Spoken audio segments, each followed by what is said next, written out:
you're asking about how the previous business helped. Yeah. And I think one that would have been with marketing. So, and that's also from my wife, Tony, who's, as you know, is the CEO.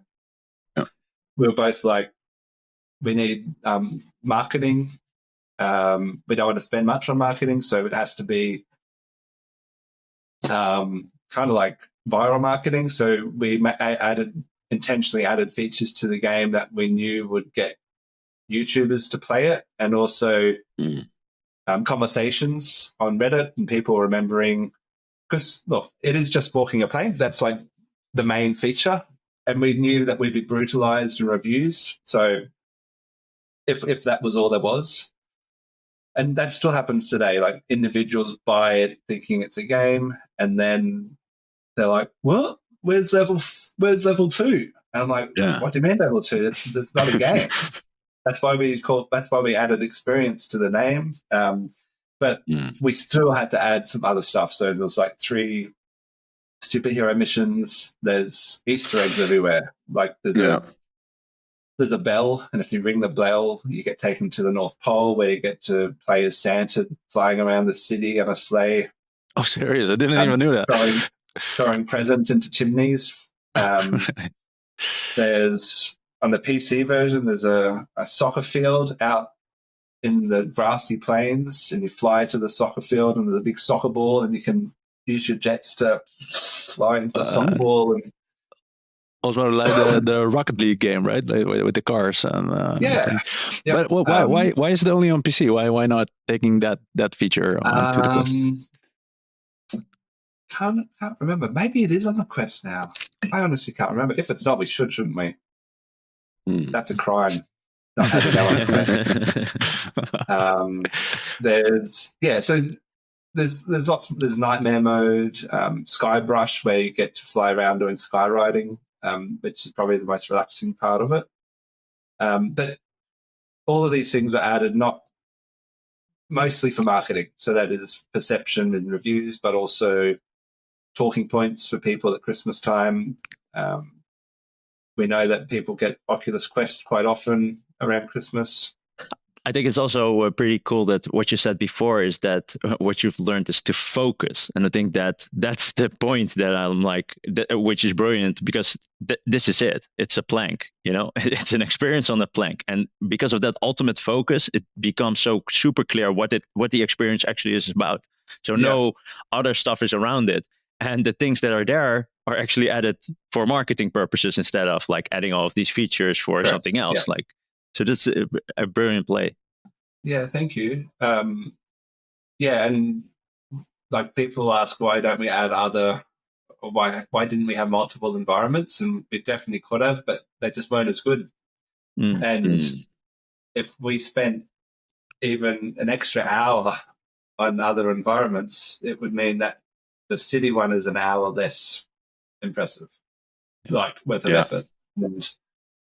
And also, if let's say you put your uncle in, and we give him 10 choices of a place to walk the plank on, like you want him to walk the one that's the scariest every single time. You don't want him to choose the one that's not like. He might be like, "Oh, I love cars. I'm going to do the one in the car park." And it's like, Uncle Rob, please don't do that one. It's just more scary, and it just makes the whole thing more like complicated. And it's like, So focus on the one place, and But are you still expanding the experience, or you're still adding things to it? Yeah, we're working on something that will come out next year. Oh, great! A free update. Yeah, nice. Hopefully. Nice. If it works out, and can you tease something away? Can you give some kind of hint? I'm very curious now.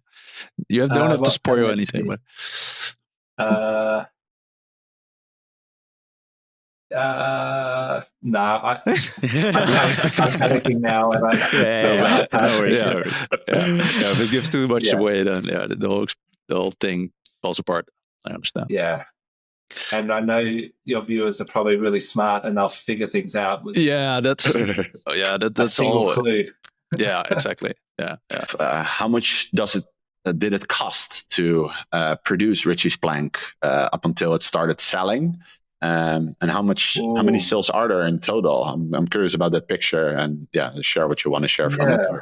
The first version took me 3 months of just my time and probably like $100 worth of models bought from various places to help with the art. So that's very much startup culture. Like that's like hashtag startup back then. And we just said to each other, Tony and I, if we get 1,000 sales by Christmas, which was 3 months away at the time, we'll both do it, like commit to it full time and go from there. And it did like 1,000 sales in the first weekend. So we're like, okay, I guess we're on. So what was the moment like that you did, that you had like the 1,000 sales? And can you remember that time? Well, like, oh my God, we were really nervous because there was a company in France that had announced a game the day after we announced that it was coming, and they said ours is coming. I'm like, oh my God. Ours was called the Plank Experience, and theirs was called the Walk.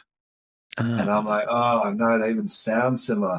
And so that's why Tony said, we got to rebrand. This was the day before we published. We got to change the name. And so I wanted to call it Jim's Plank Experience, which is my dad's name. And then she said, no, let's just do Richie. And then I'm like, okay, we got to do something. So that's where the name came from. And then luckily we got out first, and it was a little bit better. And I was super nervous. Like there was bugs everywhere, and I'm like, oh. And I was like, it could work really well though. Like this could be something that works out. So we had a holiday booked like straight after we launched it, and when we landed, we saw that PewDiePie had already played it, and we're like, "Oh my goodness! Oh my God! That must be so cool." Yeah, and he even put his underpants over the top of his jeans, and had his friends fly him through the lounge room, and I'm like, "Oh yes!" But things like that, like people say, how did you get PewDiePie to play it, and did you see a huge sales spike? And the answer is, like, all of the YouTubers that have played it, like they've just bought it themselves and then just played it. We didn't know they were going to. There's no secret, but the games have to have something unique that's different to everything else, or they're not going to bother. That's really tough.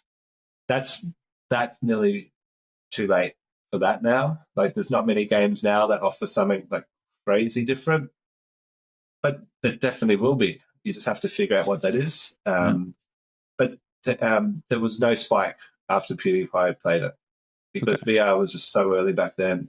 His fan base didn't have VR. His fan base were mostly kids that definitely don't have money to buy a high-end PC and $800 headset back then.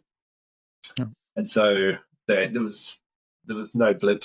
But marketing wise, that has tripled into like all the rest of the influencers starting to talk. That's and right. Huge exposure. Brand awareness, as you guys know, is very rarely a blip. It's multiple viewings over multiple years, and eventually you're like, oh, I know that. Yeah. So it was really built. Thing. Yeah.